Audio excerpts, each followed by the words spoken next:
যেমনটা বলছিলাম, মঙ্গলবার থেকে কর্মবিরতির হুঁশিয়ারি দেওয়া হয়েছে আলু ব্যবসায়ীদের পক্ষ থেকে। বিভিন্ন সীমান্তে আলুর গাড়ি আটকানোর অভিযোগ।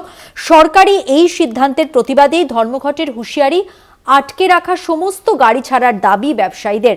আটকে রাখা যে সমস্ত গাড়ি তাদের ছাড়তে হবে। ভিন রাজ্যে আলু পাঠাতে বাধা দেওয়ার অভিযোগ রয়েছে পুলিশের বিরুদ্ধে এবং ধর্মঘটের পথে হাঁটার সিদ্ধান্ত আলু ব্যবসায়ী সমিতির।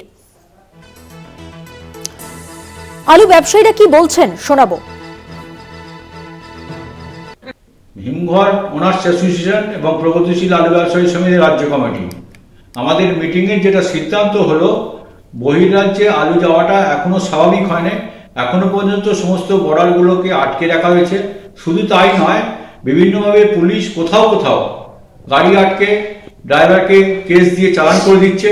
ঠিক এই সমস্ত কিছুর প্রতিবাদে আমরা আগামী মঙ্গলবার থেকে সারা রাজ্যে কোথাও আলু সরবরাহ করবো না, আলু সরবরাহ কাজ বন্ধ থাকবে।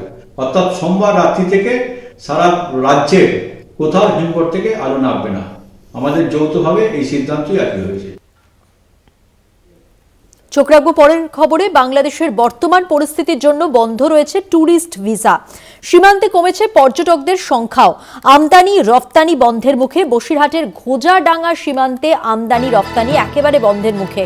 ফলে সীমান্ত বাণিজ্যে অনেকটাই প্রভাব পড়েছে। বাংলাদেশের যে পরিস্থিতি, সেই জায়গা থেকে মিলছে না ট্যুরিস্ট ভিসা, যার ফলে কিন্তু আমদানি রপ্তানিতে প্রভাব পড়েছে এবং অনেকটাই সীমান্ত যে এলাকা, সেখানে কিন্তু বাণিজ্যের ক্ষেত্রে প্রভাব পড়েছে।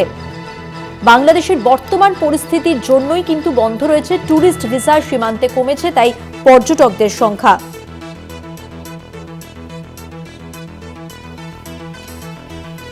একই সঙ্গে সীমান্ত বন্ধ হয়ে যাওয়ার ফলে কিন্তু আমদানি রপ্তানির ক্ষেত্রে একটা সমস্যা দেখা দিয়েছে।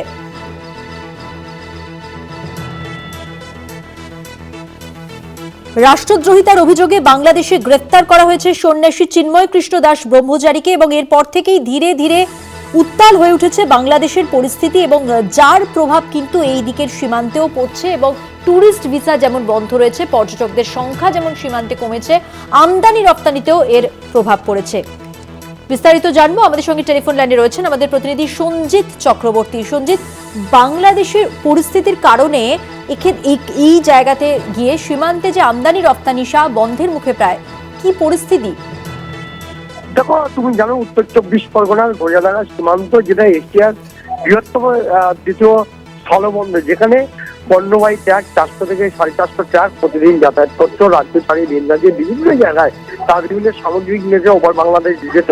কিন্তু সাম্প্রতিককালে যে চিন্ময়বাবু গ্রেপ্তারের দাবিতে, নিষ্পত্তির দাবিতে বাংলাদেশের রাজ যেভাবে বারবার দেখেছে গোটা দেশ উত্তাল হয়েছে, তার আজ কিন্তু এইবার সীমান্ত বাণিজ্য পড়তে শুরু করলো।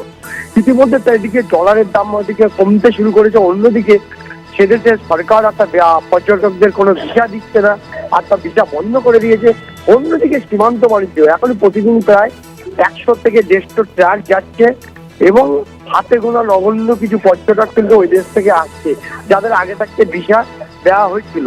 কিন্তু নতুন করে কোনো ভিসা না দেওয়ার ফলে একদিকে পর্যটকরা যেমন আসতে মানে কমে গেছে, অন্যদিকে যারা বিভিন্ন সময় এদেশে আসেন, একদিকে চিকিৎসা, অন্যদিকে বিভিন্ন ঘুরতে যখন ভারতবর্ষে আসেন, সেটা কিন্তু বন্ধ হয়েছে। দুই দিকে তিনটে কারণ উঠে আসছে।